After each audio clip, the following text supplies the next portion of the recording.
नमस्कार, आप देख रहे हो द न्यूज लाइव और मैं हूं आपके साथ दीपांशी पुहाल। आइए रुक करते हैं कुछ खास खबरों की ओर। केंद्र सरकार द्वारा संचालित एससीबीसी छात्रों की शिक्षा के लिए चलाई गई योजना। पंजाब सरकार ने अपना 40% पैसा एससीबीसी छात्रों के प्रत्यक्ष खातों में किया जमा। केंद्र सरकार द्वारा संचालित एससीबीसी छात्रों की शिक्षा के लिए चल रही योजना के हिस्से के रूप में पंजाब सरकार ने अपना 40% पैसा एससीबीसी छात्रों के प्रत्यक्ष खातों में जमा किया है, जबकि शेष 60% केंद्र सरकार द्वारा आएगा, जो कि 31 मार्च 2021 तक आ जाएगा। पर राज्य सरकार द्वारा छात्रों के खातों में सीधा जमा की गई फीस का 40% छात्रों द्वारा कॉलेजों को नहीं दिया जा रहा है। Singh Dhaliwal, chairman joint association of college JAC. सब तो पहला तो मैं सेंटर गवर्नमेंट का तो स्टेट गवर्नमेंट का इस गल लई धन्नवादी हाँ कि पिछले 4 सालों तो बच्चे रुल रहे सीगे जिन्होंने स्कॉलरशिप नहीं मिल रही सी ते वो स्कॉलरशिप का अगे उन्होंने जिहड़ी कॉलेजां नूं उन्होंने फीस देनी है, स्कॉलरशिप जिहड़ी उन्होंने दे खात्यां च आउंदी है जां कॉलेजां दे खात्यां च आउंदी है, ਉਹਦਾ बड़ा वड्डा मसला पिछले 4 साल तो लड़कदा आ रहा सी।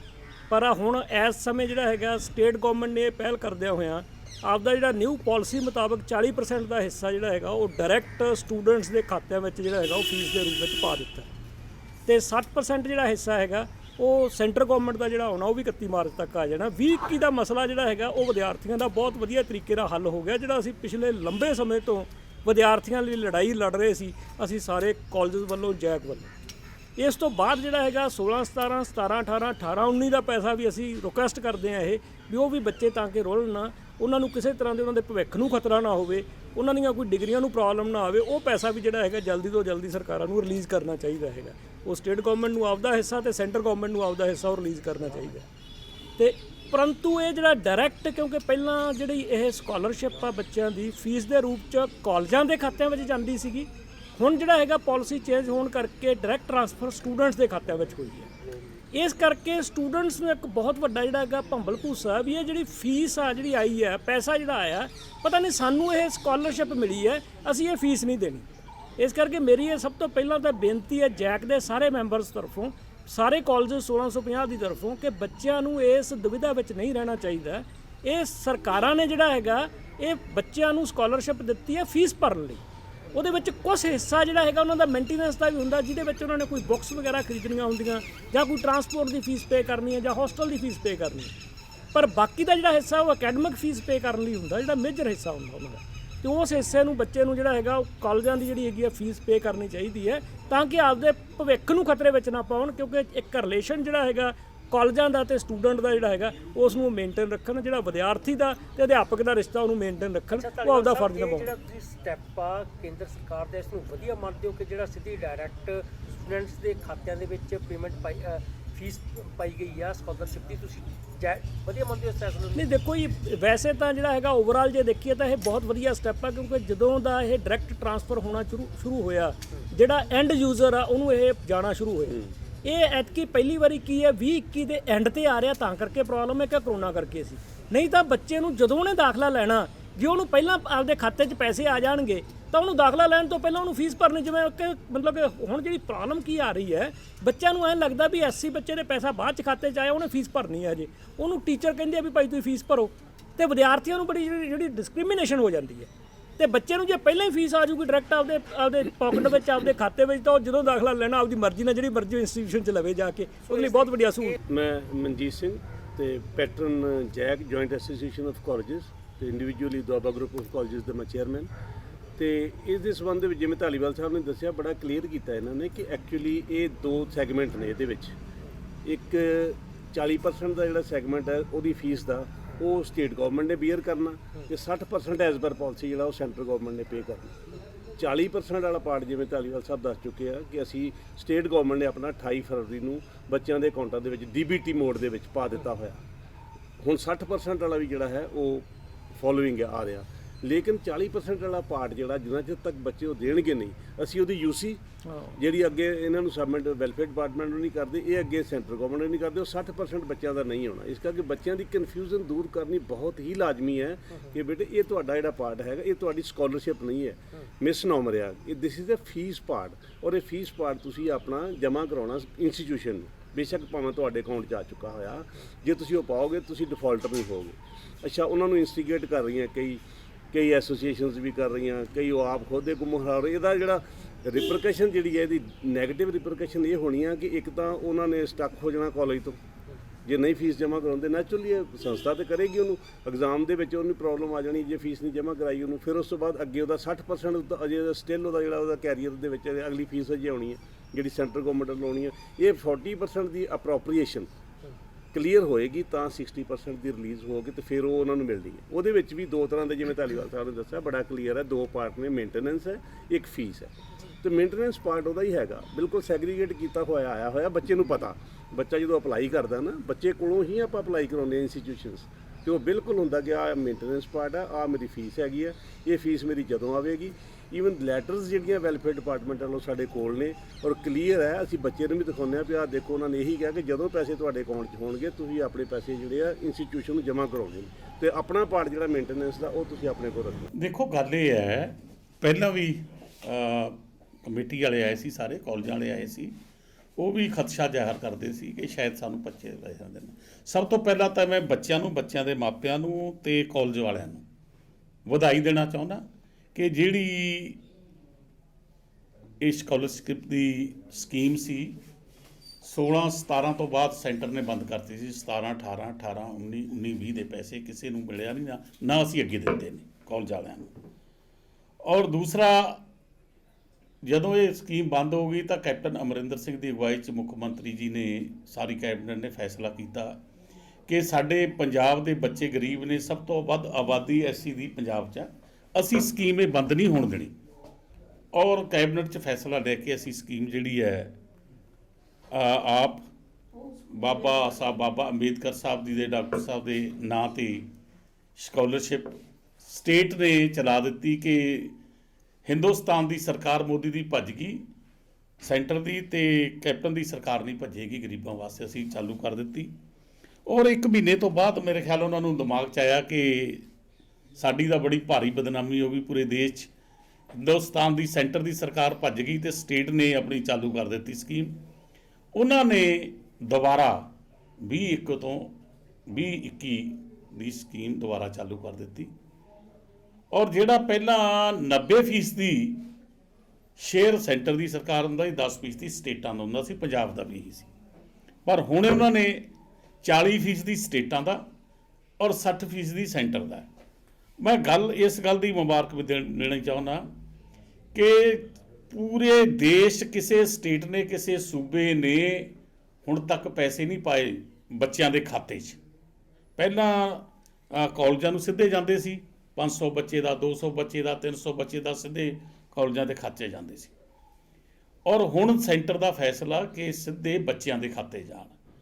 ਸੋ ਮੈਂ ਇਸ ਗੱਲ ਦੀ ਵਧਾਈ ਦੇਣੀ ਚਾਹੁੰਦਾ ਕਿ ਕੈਪਟਨ ਅਮਰਿੰਦਰ ਸਿੰਘ ਦੀ ਸਰਕਾਰ ਪਹਿਲੀ ਸਰਕਾਰ ਆ ਪੂਰੇ ਦੇਸ਼ 'ਚ ਜਿਹਨੇ 28 ਫਰਵਰੀ ਨੂੰ ਬੱਚਿਆਂ ਦੇ ਖਾਤੇ 'ਚ ਆਪਣਾ ਬਣਦਾ ਹਿੱਸਾ 150 ਕਰੋੜ ਰੁਪਈਆ ਪਾ ਦਿੱਤਾ ਹੈ।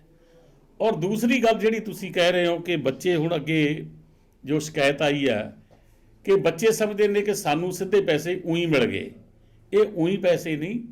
ਪਹਿਲਾਂ ਜਿਹੜੀ ਸਕਾਲਰਸ਼ਿਪ ਸੀ ਉਹ ਜਾਂਦੀ ਸੀ ਸਿੱਧੀ ਕਾਲਜਾਂ ਦੇ ਖਾਤੇ 'ਚ, ਹੁਣ ਇਹ ਬੱਚਿਆਂ ਦੇ ਖਾਤੇ 'ਚ ਹੈ। ਬੱਚੇ ਜਿੱਥੇ ਪੜ੍ਹਦੇ ਨੇ, ਜਿਹੜੀ ਫੀਸ ਸੈਂਟਰ ਤੇ ਸਟੇਟ ਨੇ ਇਕੱਠੇ ਰਲ ਕੇ ਦਿੱਤੀ ਹੈ, ਅਸੀਂ ਆਪਣਾ ਹਿੱਸਾ ਦਿੱਤਾ ਹੈ, ਉਹ ਉਹਨਾਂ ਨੂੰ ਜੋ ਕਾਲਜਾਂ ਦੀ ਬਣਦੀ ਫੀਸ ਹੈ, ਜੋ ਉਹਨਾਂ ਦਾ ਸ਼ੇਅਰ ਸਹੀ ਹੈ, ਉਹ ਉਹਨੂੰ ਦੇਣਾ ਚਾਹੀਦਾ। ਇਹ 'ਚ ਡਿਨਾਈ ਨਹੀਂ ਕਰਨਾ ਚਾਹੀਦਾ।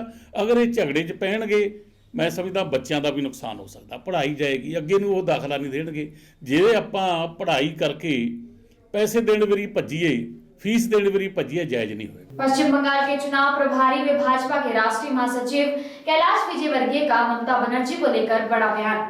10 साल के कार्यकाल में ममता बनर्जी ने की हैं कुछ बड़ी गलतियां, जिसका अब करना पड़ रहा है पश्चाताप। पश्चिम बंगाल के चुनाव प्रभारी व भाजपा के राष्ट्रीय महासचिव कैलाश विजयवर्गीय का ममता बनर्जी को लेकर बड़ा बयान सामने आया है।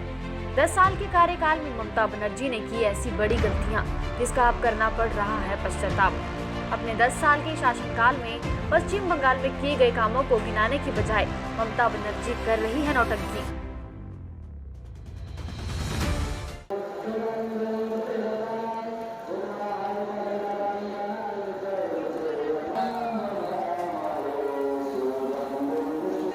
नहीं, हमारे गृह मंत्री जी ने 200 सीट का घोषणा की और 200 से ज़्यादा सीट जीतेंगे हम।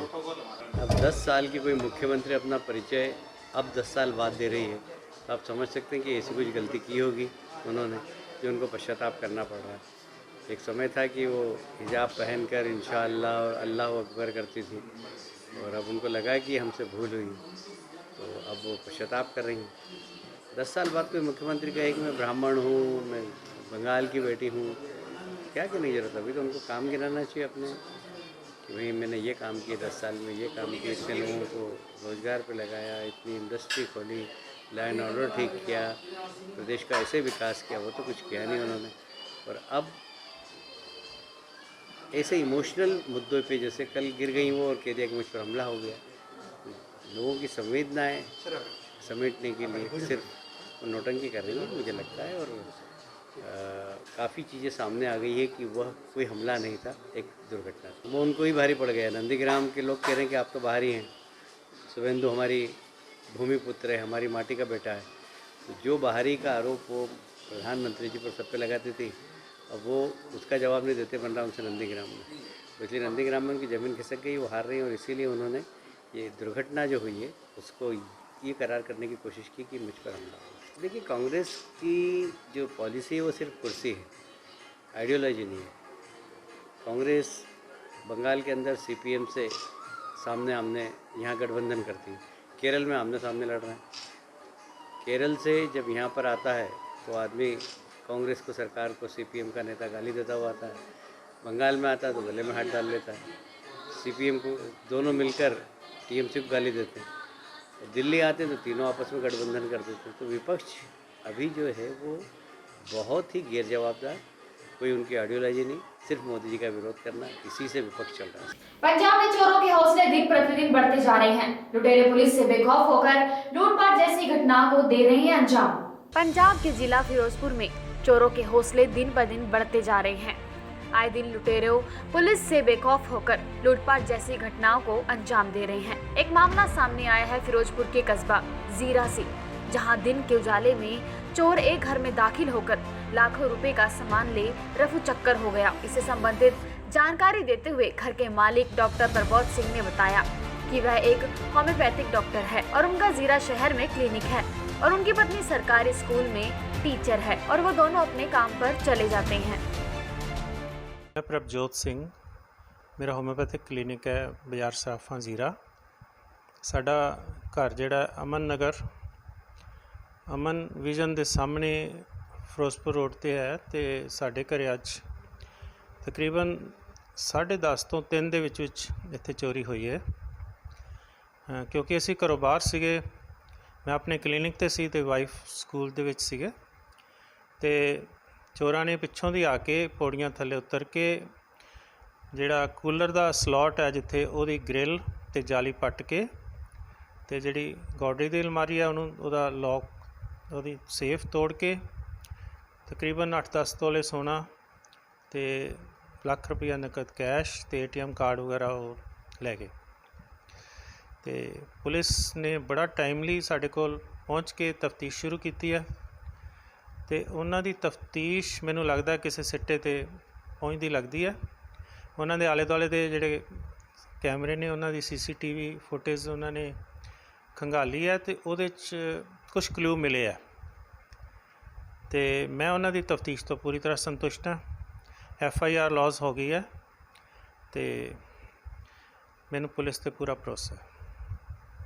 जी अमन नगर के डॉक्टर प्रभजोत सिंह का घर है, वो शॉप पर चले जाने। मिस्टर जी है वो टीचर है, तो स्कूल चली मगर घर कला सी। दिन समय कोई अणपछाता आदमी पिछे एक कोठियां उपर दी पौड़ियां उतर के उन्होंने घरे दाखिल होके तो ग्रिल जी सी बारी के पुट के अंदर दाखिल होया, तो अलमारी के कुछ जेवरात ते पैसे चोरी करके लै गया। जिस असीं मौका वेख के मुकदमा दर्ज करता सी रात ही। तो वो जोड़े आसे पासे गलियां CCTV कैमरे वगैरह लगे ने, उन्होंने असीं फुटेज नूं खंगाल रहे हैं, तो मुकदमे नूं ट्रेस करने की कोशिश की जा रही है। मुख्यमंत्री मनोहर लाल खट्टर ने 1,55,645 करोड़ रुपए का बजट किया पेश, जिसमें खेती किसानी, महिलाओं और विद्यार्थियों को ध्यान में रखते हुए की गई अहम घोषणाएं। हरियाणा विधानसभा में वित्त वर्ष 2021-2022 का बजट पेश हो गया है।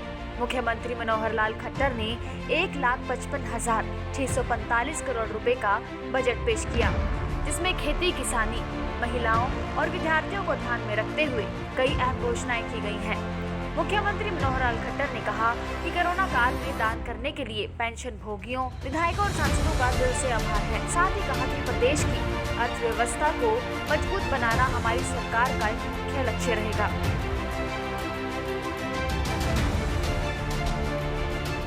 इस बार भी टैब से ही बजट होगा, पिछले वर्ष की तरह। आप टैब से पढ़ेंगे सर? टैब से ही पढ़ेंगे, टैब से। देखिए इस बार मुख्यमंत्री मनोहर करेंगे